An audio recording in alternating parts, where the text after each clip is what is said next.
So you what if I'm wrong? It came over bam coaches. Maybe I get there was, I'm sorry to say the word rubbish.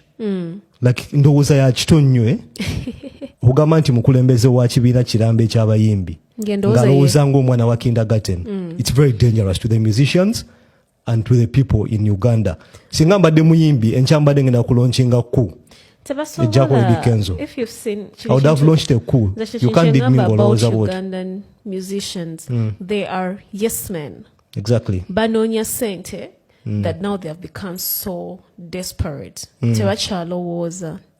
They can no longer stand for themselves. Ono wabagamba sente, this is not, they act blindly. Like they follow like sheep. Tebachayina capacity eyimirira ne balowooza ku kintu. So nebino byonna, you'll see a majority of them bagenda kuvayo and they cheer on Kenzo because it's who they are. Exactly. Yeah.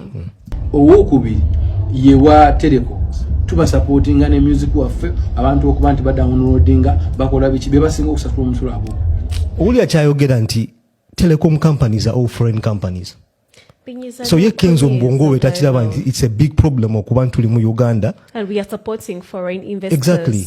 The telephone company, breweries, they are foreign companies, but wala sente zafe. And we have seen, if you've been following the Uganda investment thing, but over foreign investors, aba China, aba Angereza, aba Yindi, first of all, they have reduced how much tax they pay. Yeah. Secondly, they are given land, Kangambe land, for free, apparently to invest. And the tax holiday. Yes, and then they, by employing abana Uganda banji, na babawa minimum wage, like they overwork them. Personally, saga nakuya chinchino chikwata kuba foreign investors. Kwange ebintu bibiri exploitative. Kituufu ate wogera mwezo companies nti ebifo ebinene ebisava aba foreign okitegeera. Ebya chief accountant officer. Ya kati ffe abantu baffe ne bagane bafuuka ba, I'm sorry to say this, simulimu mubi naye nga bebalongoosa ne bakola mu factory eri wansi eri ku parking amaboksi kuteeka bia ku bimotoka ng'omugagga alira afuna million 6 wanavaayo n'akugamba bo beba supporting ya achievement gyala abantu muyimbi gyakoze. Ekyokusatu, we are the second employee after construction. That's fair. Employee ng'abantu abangi bwe nkola ekivulu onaatunze kano onawa poster mubimanyi sijjagenda mu details. All that is on record. What does that mean? We deserve a support from the government. But abayimbi bazemo production, but them producing so that we generate more income. In a video mpya nja agikomya numve wano ngende. I can't tolerate this. Bali na kugamba opposing omanyika meaning ekigambo deserve. It's a right. It's a right, exactly. I don't think it's a right for them okufuna support from the government. It's not. Bantu bangi nnyo mu ggwanga lyaffe who deserve kankozesa ekigambo kyakozeseza who deserve the money he's talking about. Yeah. There are so many people who deserve the support gy'ayogerako. So y'okuvaayo natugamba kubanga be supporting aba Nile breweries okutuba sente zaffe kigatekeekyo navayo confidently nagamba we deserve the support eyamukochinze It's kindergarten thinking. Anyway, I'm not surprised. Kenzo Kuvada, that's how he is. But the problem is one. Nga wogambe nti aina alowooza balina God-given right. Etwala sente z'abaana Uganda. Kenzo kyalina okumanya nti that money came from a taxpayer. It's our money. Actually, it came from a taxpayer. We all have a right. We deserve his money. Exactly. And Ugandans don't owe anything. Tetulina kyetu omuyimbi talina kyatuyamba. Tewali, like there's no value a musician gives us. Yes, I would sense all ogamba nti by reducing our stress. Naye omuyimbi yengo omuyimbi Eddie Kenzo, there's nothing he adds on a Ugandan. Nothing. If Eddie Kenzo didn't exist in Uganda, Uganda would continue. Ate kati kyetuyize atubba bubbi. Aliko naivinga n'abatubba. And in his mind yalowooza he's contributing something. Those are delusions. Kyenkugamba bamukochinze babadde tebalina comeback naye amugamba kati bwogenda kukozesa kano omuntu atabitegedde omuntu atatudde wansi nabi analyzinga agenda kubira Eddie Kenzo mu ngalo agambe boss kye wakoze wakubye kano bakubaka ne oyo bali ngenda gamba nonsense. It's nonsense. Sigamba nti obadde it's nonsense. Kindergarten thinking. P1 thinking, because I'm sure there are P7 kids who can reason more than him. The fresh kid ngagamba ideologies.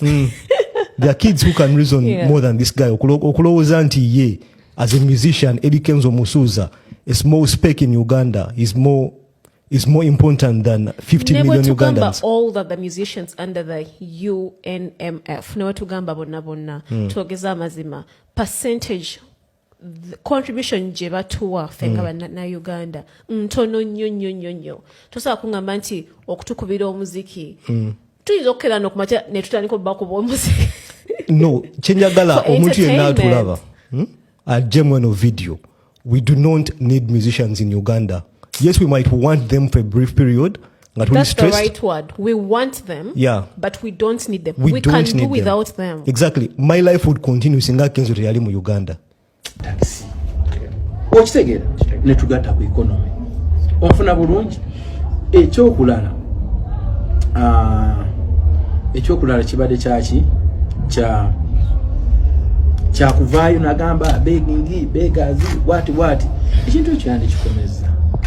We are not begging for anything. Sente is a support abayimbi zabasaba. It is not for individuals mbono bamoya adduka agende. Okitegera. The money is supposed to be for artists circle. No katukole wetuti omanyi woba okola mu NGO by no limit only fancy. Mukifo kyogamba begging bakozesa olimi kye bayita lobbying. So they are but it's the same. Actually ekyo kintu wekyasooka okufulumira ekya begging bakozako n'akagambo lobbying. Lobbying is begging. It's a fancy way of saying I'm begging. I think kino kintu nkyogera nnyo olwotukola video before you come out okwogera okwaddressing abantu ng'omanyi nti kubanga bino Kenzo yagedde bigenda kubeera on record forever. True. Soka olowooze kyengenda okwogera nze nkitegedde bwenti naye omuntu omulala agenda kukitegeera atya. True. Bana ba musician bakeera ku makya ne bagenda okusaba. They according to them tebasaba sente. Basaba ki? Copyright whatever. Copyright law. Yes.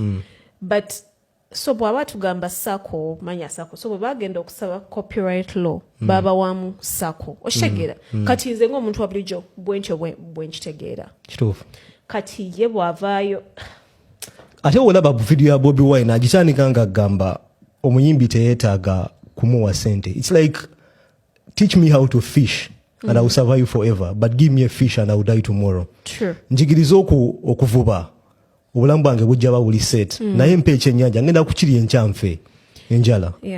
So Eddie Kenzo yalowooza bamuwadde kale tugambe nti ziri billion 13 nga bwe yagambye mu eno video. Tugambe ziri billion 13 saa 3. That's a lot of money. Osende nyingi. Kati ye obwongo bwe bumugamba nti billion 13 ezo zigenda sorting abayimbi. It's impossible. Kati enchawe envayo ni ngamba ndi muyimbi senezo munazimpa musake eyo ne kati kankulire kile kintu abantu kyebalemye okutegeera nti this tactic has been on for long.